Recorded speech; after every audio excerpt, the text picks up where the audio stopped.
लेकिन रूस ने बाखमुत पर कब्जा करके यूक्रेन को यह बता दिया है कि अब वो ज्यादा दिन तक रूस के सामने नहीं टिक पाएगा।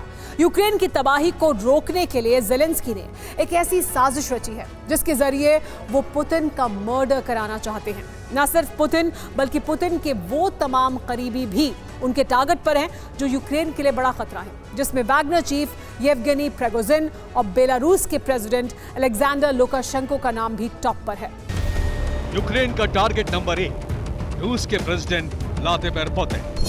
यूक्रेन का target number 2 Wagner chief Yevgeny Prigozhin. Ukraine का टारगेट नंबर 3 बेलारूस के प्रेसिडेंट अलेक्जेंडर लुकाशेंको। और इन 3 टारगेट को खत्म करने के लिए ज़ेलेंस्की ने अमेरिका के साथ मिलकर ऐसा प्लान तैयार किया है जिसने क्रेमलिन में खलबली मचा दी। पुतिन के कत्ल के लिए ज़ेलेंस्की एक मरीन ब्रिगेड तैयार कर रहे हैं जो मौका मिलते ही पुतिन का कत्ल कर देगी। इस मरीन ब्रिगेड का दूसरा टारगेट होगा हाल ही में बाखमुत में जीत दिलाने वाले प्रिगोजिन। जबकि पोलैंड के जासूसों को बेलारूस के प्रेसिडेंट और पुतिन के सबसे भरोसेमंद दोस्त अलेक्जेंडर लुकाशेंको को मारने का टास्क दिया गया है, जिसमें वो बेलारूस में तख्तापलट भी करा सकते हैं। यानी ज़ेलेंस्की अब मरीन ब्रिगेड के खूंखार कमांडो का सहारा लेकर पुतिन का खात्मा करना चाहते हैं, क्योंकि वो ये जान चुके हैं कि रूस से जंग कभी नहीं जीत सकते। इसके अलावा पुतिन के तमाम करीबियों को यूक्रेन खत्म करने में जुट चुका है, जिसमें बेलारूस के प्रेसिडेंट का नाम सबसे ऊपर है और पोलैंड के जासूस इस काम में लगे हैं जो लुकाशेंको के विरोधियों का सहारा लेकर ये काम कर सकते हैं। और ये खुलासा खुद main intelligence directorate of Ukraine के डिप्टी चीफ वादिम स्किबिट्स्की ने जर्मनी के मीडिया हाउस को दिए एक इंटरव्यू में किया है। उन्होंने कहा, हमारी प्रायोरिटी में यूनिट के कमांडर को खत्म करना है जो अपने लड़ाकों को यूक्रेन पर अटैक करने के लिए कहता है। जब उस लिस्ट के बारे में पूछा जाता है कि उसमें टॉप पर कौन है, तो रूस के प्रेसिडेंट का नाम सबसे ऊपर है, क्योंकि पुतिन की इस सब की वजह जिन्होंने ही तय किया था जो आज कुछ यूक्रेन में हो रहा है।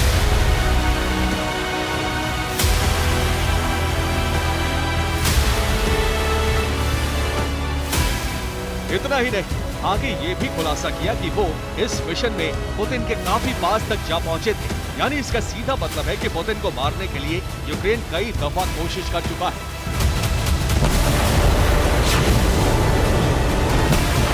अब सवाल उठ रहा है, क्या क्रेमलिन पर किया ड्रोन अटैक कहीं पुतिन को मारने के लिए तो नहीं? क्रेमलिन में हुए अटैक को लेकर अब अमेरिका को भी लगने लगा है कि इसके पीछे यूक्रेन की सिक्योरिटी सर्विस थी। अब ऐसा हो नहीं सकता कि प्रेसिडेंट ज़ेलेंस्की को इसके बारे में जानकारी ना हो, क्योंकि अमेरिका ने यूक्रेन के अधिकारियों के कुछ कॉल इंटरसेप्ट किए जिसमें वो इस बात की आशंका जाहिर कर रहे थे कि क्रेमलिन अटैक के पीछे यूक्रेन का ही हाथ है।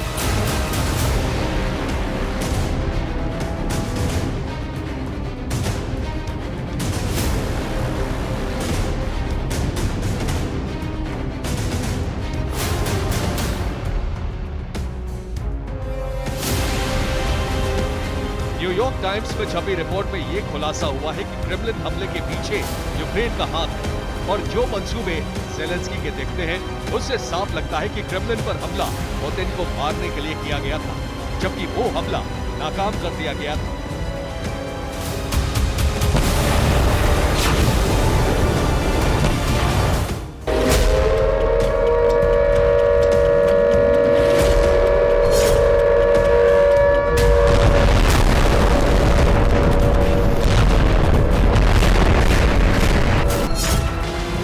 क्रेमलिन अटैक के बाद से रूस के प्रेसिडेंट पुतिन की सुरक्षा और बढ़ा दी गई है, जबकि पुतिन की सुरक्षा पहले से ही एक अभेद्य किले की तरह है जिसमें परिंदा भी पर नहीं मार सकता।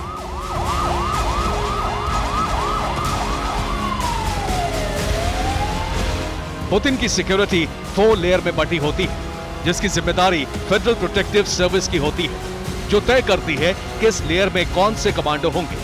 सिक्योरिटी में लगे कमांडो मस्कीटियस कहा जाता है। सिक्योरिटी में लगे कमांडोज को मस्कीटियस कहा जाता है। पुतिन की सुरक्षा में पहली लेयर एकदम नजदीक होती है, जिसमें हथियारों से लैस कमांडो पुतिन को हर तरह के हमले से बचाने के लिए घेर कर चलते हैं। दूसरी लेयर में वो कमांडो होते हैं जो पुतिन से कुछ दूरी पर भीड़ में शामिल रहते हैं और चारों तरफ चौकन्नी निगाहें रखते हैं।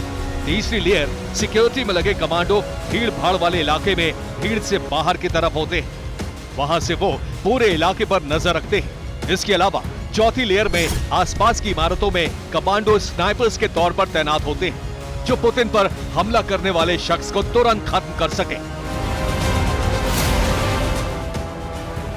इतना ही नहीं, पुतिन के हर विदेश दौरे पर एक क्रैक टीम जांच करने पुतिन से पहले पहुंच जाती है, जो हर संभावित खतरे की जांच करती है। यहां तक कि पुतिन लंच या डिनर में क्या खाएंगे उसकी भी जांच की जाती है।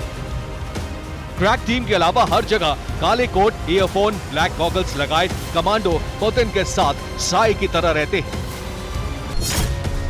जो बुलेट प्रूफ ब्रीफकेस और कैवलर छाता लेकर चलते हैं, जिससे हमला होने पर गोलियों की बौछार से बचा जा सके। कमांडो खुद बुलेट प्रूफ जैकेट पहने होते हैं। उनके पास 9mm गुर्जा पिस्टल होती है जो 1 मिनट में 40 राउंड फायर कर सकती है।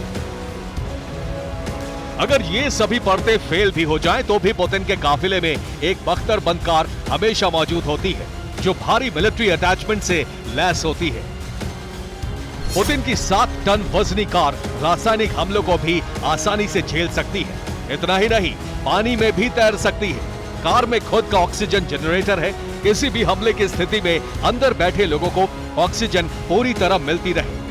पुतिन की कार में 860 हॉर्स पावर का इंजन लगा है जिससे बेहद तेज स्पीड से भाग सकती है। पुतिन की कार में नाइट विजन कैमरा, आंसू गैस दागने वाली गन लगी है जिससे हमले के वक्त बच निकलने में आसानी हो। पुतिन की कार को बनाने में 8 इंच मोटी आर्मर्ड प्लेटिंग का इस्तेमाल किया गया है। ऐसे में इस कार को बम, गोली या ड्रोन हमले से नुकसान नहीं पहुंचाया जा सकता है। यानी पुतिन की कार बुलेट प्रूफ, बम प्रूफ, वाटर प्रूफ एक चलता फिरता किला है जो हर हमले से पुतिन को बचाने के लिए खास तौर पर बनाया गया है। Bureau report, TV9 Bharatvarsh.